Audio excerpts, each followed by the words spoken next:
Welcome back. Here we go. So I'm going to start the season previews today, and we're going to start with Anaheim. I'm going to try to go through teams that I think are probably done with new additions or with exits and this kind of thing, and teams that I don't think my prediction's going to change unless something dramatic happens. So if Eichel ends up here, I would hate to think of what Anaheim would have to give up to get Jack Eichel when they've done a pretty good job with the rebuild. And I think they have. Now, this past season may very well have been bottom. And I do believe that this season was bottom for Anaheim. Yes, that is a giant magnet. I have a whole set of them. So, yeah. Anyways, last season was a bit of a disaster. They ended up finishing 8th in the West last year. Their power play was also a disaster. 8.9%. 31st overall, so last in the league. And they may very well be 32nd. This is a team that could end up being last in the league in standings, right? Penalty kill, 16th overall at 79.9%. Goals for, they were at the bottom there too, 124.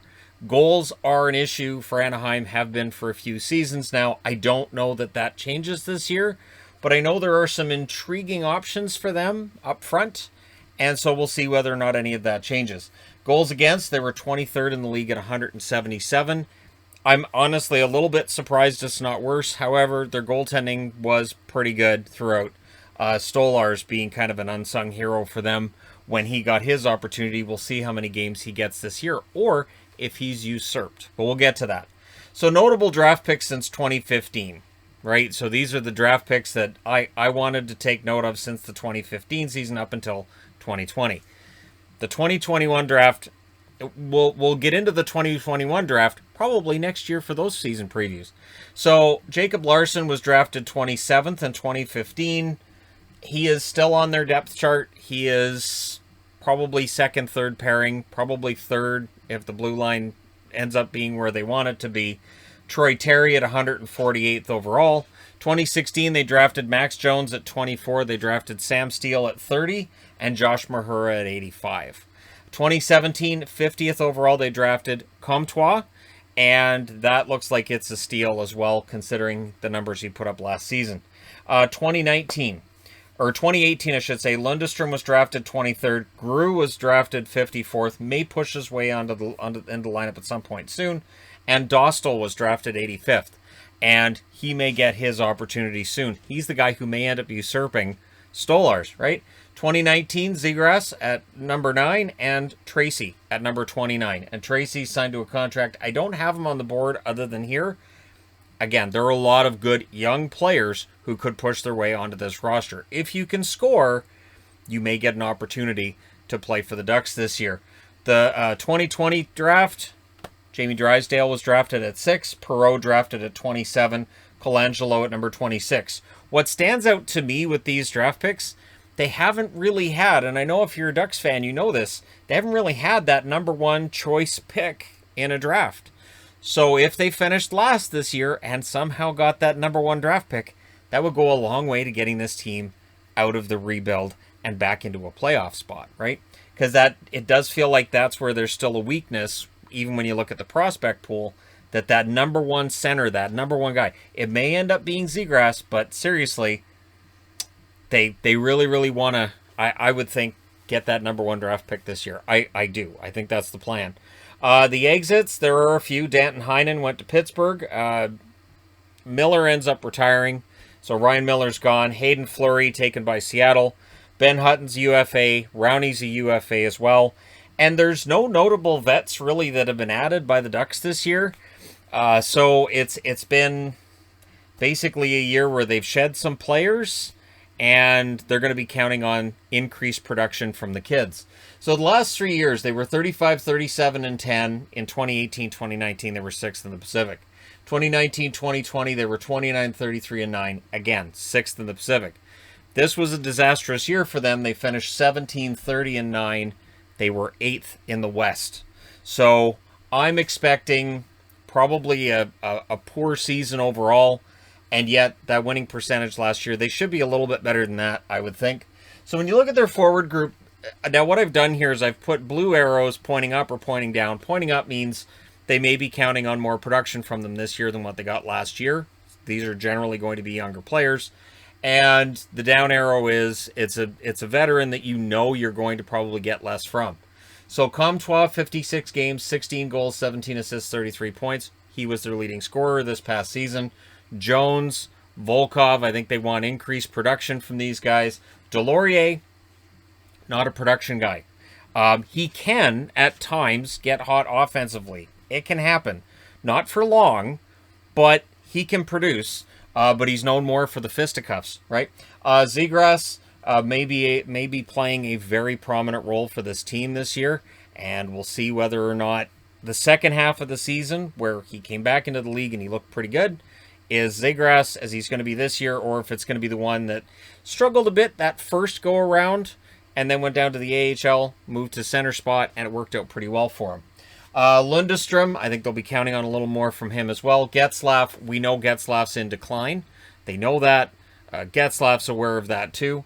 And then you've got Henrique. And Henrique still stands out to me as a guy that maybe at some point they'd angle him for a trade, right? Steele, I think they want more out of Steele than what they've had for since he arrived in the NHL. And I still believe in Steele, and that's on me. That's entirely on me. Grant, I like Derek Grant. Troy Terry. The interesting thing, of course, with this group is there's a lot of forwards that are similar in this Anaheim group. And so whether or not maybe they take one of those young players, move them out to pick up a prospect somewhere else or pick up a draft pick or something along those lines, we'll see. Raquel, I still believe Raquel has some goal-scoring ability, and if that shows up, and if Zegras really hits, they shouldn't be 31st on the power play or in goals for this year. Silverberg, bit of a down year for him. Sam Carrick, Lettieri, Milano, so this is the depth that's there. You'll notice I didn't project out who's going to be on what line, because I used to do that in season previews, and then it would just turn into, well, you've got this guy in this line, and that's wrong, and this guy's on this, you don't even have this prospect in the lineup. Okay, I'm just wall of names. There you go, and you guys can put them in whatever order you'd like. On the defense, you've got Lindholm. Got to stay healthy. Hampus Lindholm has to stay healthy. Fowler in 52 games, 9 goals, 19 assists, 28 points. And he is an underrated defenseman because he plays for the Ducks, a team that right now, from a media perspective, doesn't get the attention. Larson, Mahura, Gooley, Manson, and then you've got Drysdale, who I think they're counting on a lot from. And if Drysdale is as good this year as he looked in his call-up last year, some of these numbers are going to get better. Shattenkirk, Rafferty. I do like Rafferty getting an opportunity. I hope he gets an opportunity with the Ducks he never got in Vancouver. Patterin, veteran picked up, and Trevor Carrick. So, again, there's a couple of guys here who might be relatively new to the Ducks, but again, it's about new faces, should be about guys who might move that needle. And the depth guys, it's not really a needle-moving thing as much as it's, let's make sure we can put a roster on the ice, shall we? So their goaltenders, Gibson's going to be the starter, obviously. He was 9-19-7 with a .903 save percentage. Stolarz actually put up much better numbers, yes, in a smaller sample size, but Stolarz has earned the opportunity now to be the backup. By the end of the year, Ryan Miller had been pushed out to number 3, and Stolarz was number 2. So he may get that opportunity to be the number 2. Or Lucas Dostal. Lucas Dostal could very well be the guy who comes through this year. And last year I thought, maybe, didn't happen. But at some point he's going to get his chance. And then there's Jacob Perreault. He's a scorer. He may find his way into the lineup. And Mason McTavish, who signed his entry-level contract today, maybe McTavish pushes his way in too. Again, for me, I really think Anaheim is built with the idea that, okay, we're going to suffer with a lot of these kids, but, the end result's going to be we get another top draft pick, and then we look to start making improvements next season. I think that's where things are at with Anaheim, because they didn't go out in free agency and sign a bunch of big names, right? Wouldn't make any sense to even do that. So their current Stanley Cup odds are 100-1. They are fourth from the bottom of the list when you look up Stanley Cup odds. They're I think tied with Ottawa at that level. So, I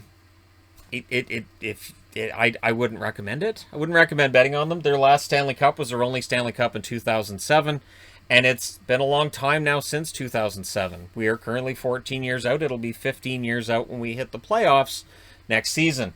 My prediction is that they finish 8th. I do see them finishing 8th in the Pacific. I really do. I think that there will be... The way I'll put it is this. I expect with Anaheim that the effort will be there. I expect that they'll lose a lot of close games, probably a lot of one-goal games. I also expect that the work ethic should be high, and there will be some accountability from some of these kids in the lineup. I don't think that they're going to just hand out roster spots necessarily.